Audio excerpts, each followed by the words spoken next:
साथ और मैं प्रीति सहर।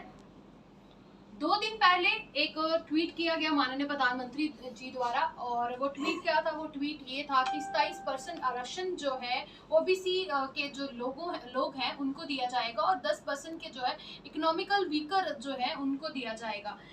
बात यहाँ पे आती है, जम्मू कश्मीर के लोग हमेशा पीछे रहते हैं, और जम्मू कश्मीर के लोगों की एक ही आवाज थी कि जो 27% आरक्षण है वो उनको कब मिलेगा।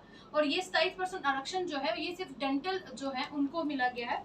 और इस वक्त हमारे साथ जो जुड़ चुके हैं भारतीय जनता पार्टी के ओबीसी मोर्चा के जो प्रधान हैं ब्रह्मजोत सत्ती जी। उनसे बातचीत करेंगे कि आखिरकार उनका क्या कहना है। और आज उन्होंने जो है पत्रकार वार्ता भी जो की है बीजेपी ऑफिस हेडक्वार्टर में।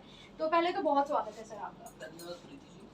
सर क्या कहेंगे, जिस तरीके से 27% जो है आरक्षण दिया गया है उस पे क्या विचार हैं आपके? काफी जद्दोजहद के बाद जो है ये एक मुकाम मिला है इन लोगों को, क्या कहना चाहेंगे इस पे? देखिए, मैं बात तब से करता हूँ 70 साल पहले जो कांग्रेस या एनसी जो उनकी सहयोगी पार्टियां थी, उन्होंने मतलब पूरे जम्मू कश्मीर में जो ओबीसी समाज था, जो आर्थिक रूप से जो कमज़ोर थे, उन लोगों के ऊपर ये हमेशा जुल्म करते रहे और हमेशा वोट बैंक की राजनीति करते रहे और कभी किसी को बेनिफिट नहीं दिया।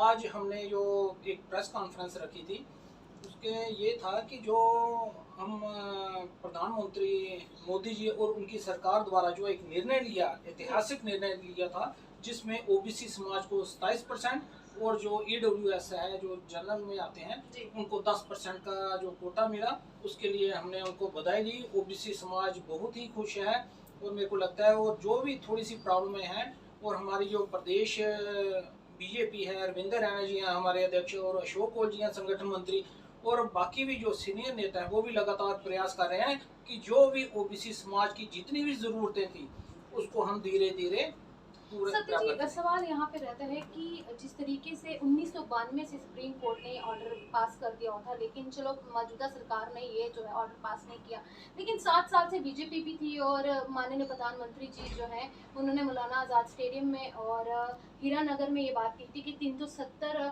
जब हटेगी तो सबसे पहले फायदा जो है ओबीसी को मिलेगा। लेकिन फिर भी बीजेपी ने 3 साल लगा दिए इस बात को, क्यों? आखिरकार इतना टाइम क्यों? और एक सबसे बड़ा सवाल ये है कि आज भी जो ओबीसी का जो रिजर्वेशन मिली है वो सिर्फ डेंटल को मिली है, जम्मू कश्मीर की जनता को नहीं। ऑल इंडिया कोटा में ये जो है स्कीम निकली है। नहीं, ऐसी बात नहीं है। देखें कि मोदी सरकार जो भी कर रही है जी, कुछ बड़े फैसले होते हैं, राजनीतिक फैसले होते हैं जो कभी नहीं हुए, उसको टाइम लगता है, थोड़ा धीरे धीरे आते हैं। ऐतिहासिक फैसले जो भी होते हैं वो एक साइन करने से ज़्यादा नहीं होते। इससे पहले और खाली ये डेंटल वालों को नहीं है, इसमें ऑल इंडिया से जो मतलब जो एमबीबीएस के हैं, तो जो और भी जितने भी आते हैं इसमें एमबीबीएस के नीट में जितने भी आते हैं उन सबको मिली है। इससे पहले भी अगर आप थोड़ा पीछे जाएं तो जो पहले ओबीसी वर्ग था उसको 4 लाख रुपया या 4.5 लाख रुपया यहाँ पे जो क्रीमी लेयर में आते थे उसको बढ़ाकर 8 लाख रुपया कर दिया। और भी जितने भी बेनिफिट थे वो धीरे धीरे वो सब मिल रहे हैं। अब 370 टूटने से जो हमारे रिफ्यूजी थे, जिनमें से कम 50% जो ओबीसी समाज है उनको उनका हक मिला। जो यहाँ पे एक बाजीगर फैमिली जो ओबीसी समाज में आते हैं उनको वोट डालने का राइट्स नहीं था, वो भी मोदी सरकार ने दिलवाया। और जो हमारे जो वाल्मीकि समाज के लोग थे उनको बिल्कुल उनका नया नौकरी उनके बच्चे ले सकते ना कुछ ले सकते थे, वो भी मोदी सरकार ने दिलवाया। अगर इनके बेनिफिट अगर गिनना चाहें, मैं तो शाम तक यहीं बैठा रहूँगा, फिर तो अगर बेनिफिट देखने हो। और बाकी हाँ, जो 27% है जो रिजर्वेशन है उसके ऊपर भी कार्य चल रहा है, और मैं आपके चैनल के माध्यम से ये आश्वासन देता हूँ और बहुत ही जल्द वो भी 27% का वो जल्दी हो जाएगा। अगर बात करें जिस तरीके से ओबीसी के लिए आप काम कर रहे हैं, काफ़ी डोमिसाइल सर्टिफिकेट बनाए आपने, लेकिन बाकी जो ओबीसी के बाकी जो 27 जो है आइडेंटिफाई की गई है लिस्ट में, उसके उनके साथ आपका कांटेक्ट चल रहा है? क्या वो इस चीज़ से एग्री हैं?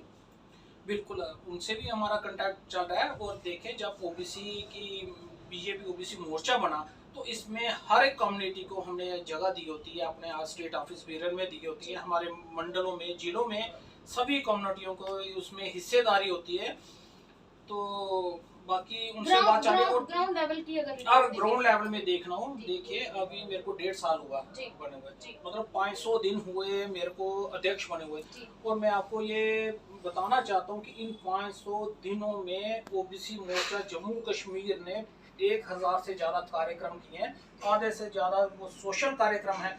अब लोगों को डोमिसाइल बनाने में तकलीफ आ रही थी, आयुष्मान का कार्ड बनाने में तकलीफ आ रही थी, और जो सर्टिफिकेट बना रहे थे। मैं टोकूंगी यहाँ पे आयुष्मान कार्ड की अगर बात करें तो अब इतनी फॉर्मेलिटीज मांग रहे हैं। अगर जिन लोगों को फॉर्मेलिटी नहीं है, आयुष्मान कार्ड अगर देखें तो हॉस्पिटल में चल ही नहीं रहे हैं, उस पे क्या विचार है? नहीं, फॉर्मेलिटी कोई नहीं मांग रहे। फॉर्मेलिटी तो जो जनरल उनकी अपने आइडेंटिफिकेशन तो चाहिए होता है, जैसे आधार कार्ड बनाने के लिए कि क्या अब यहाँ पे रोहिंग्नी भी यहाँ पे बसे, क्या उनको भी? आज भी ऐसे लोग हैं जिनके पास आधार कार्ड नहीं है, क्योंकि उनको चक्कर लगा लगा के ऑफिस से आम जनता की बहुत बुरी हालत है। अगर ग्राउंड लेवल पे नहीं, मेरे ध्यान में नहीं है। अगर ऐसा कोई है तो मेरे ध्यान में लाए कि आधार कार्ड बनाने के लिए किसी को परेशानी आ रही है। हाँ, ये रोहिंग्नी होंगे बीच में कुछ, जिनको कांग्रेस वालों ने तो क्या बोलते हैं राशन कार्ड, वो बाकी जो थे वोटर कार्ड तक बना दिए थे, उनको होगी बीच में तकलीफ। बाकी जो जम्मू कश्मीर के नागरिक हैं उनको कोई तकलीफ नहीं है। आधार कार्ड तो मैक्सिमम सबके बन गए हैं। सर, अगर ओबीसी महासभा की अगर बात करें, वहाँ पे आपका कॉन्टेक्ट चल रहा है, जिस हिसाब से वहाँ पे एसआरए जो चल रहा है और जो जस्टिस उनको जो उत्तर प्रदेश से आंध्र प्रदेश से जो जस्टिस पे काम कर रहे हैं, क्या उस पर आपकी बातचीत हो रही है कुछ? देखिए, ओबीसी महासभा एक अलग संगठन है, वो भी ओबीसी ओबीसी के लिए काम कर रहे हैं। उनके काम करने का तरीका अलग है। वो तो कांग्रेस गवर्नमेंट थी, उनको भी गालियां दे रहे थे, एमसी थी, उनको भी गालियां दे रहे थे, बीजेपी गवर्नमेंट आई, इनको भी बीच में कभी गुस्से में आके बोल देते हैं। पर उनके अच्छे भी लोग हैं, उनमें से पढ़े लिखे लोग हैं, उनको तो ये समझना चाहिए कि आज तक जो बेनिफिट मिला वो मोदी सरकार ने ही दिया, बीजेपी ने ही दिया, किसी और गवर्नमेंट ने नहीं दिया। और आगे भी जो मिलेगा वो बीजेपी गवर्नमेंट भी से ही मिलेगा इनको। हाँ, कुछ अपेक्षाएं ज़्यादा हो जाती हैं, और अपेक्षाएं उनसे होती हैं, ये उनकी भी गलती नहीं। अपेक्षा तो उन्हीं से होती है जो कार्य कर रहा हूँ।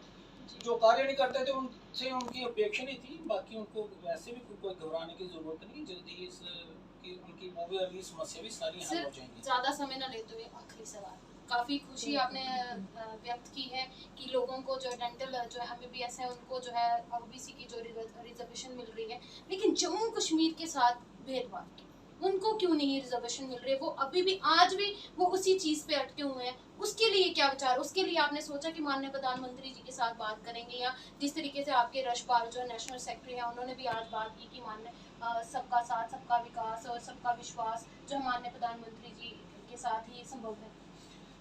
उनका जो जम्मू कश्मीर का बात कर रहे हैं आप जी, और मैं वही तो पहले ही मैंने बोला कि मैं आपके चैनल के माध्यम से ये आश्वासन देता हूँ, बहुत जल्द ही हमारी जो प्रदेश के बीजेपी के हैं और जो केंद्र के हैं, इसके ऊपर काम चल रहा है और बहुत ही जल्दी रिजर्वेशन मिल जाएगी। बाकी तो पहले कहीं नहीं होता था, अभी सैनिक स्कूल में भी 27% मिला। जो नवोदय विद्यालय है, केंद्रीय जो स्कूल है, इंस्टीट्यूशन, उनमें से 27% मिला, पहले तो नहीं था। अब ये वाला ऑल इंडिया इंस्टीट्यूट वाला भी हो गया, बाकी भी जल्दी हो जाएगा। इसके लिए उनको थोड़ा वेट करना पड़ेगा। जहाँ 70 साल वेट किया, वहाँ 70-80 दिन और कर ले, उसके बीच में ही बहुत ही जल्दी रातों रात ये फैसला आपके पास होगा, पता नहीं चलेगा।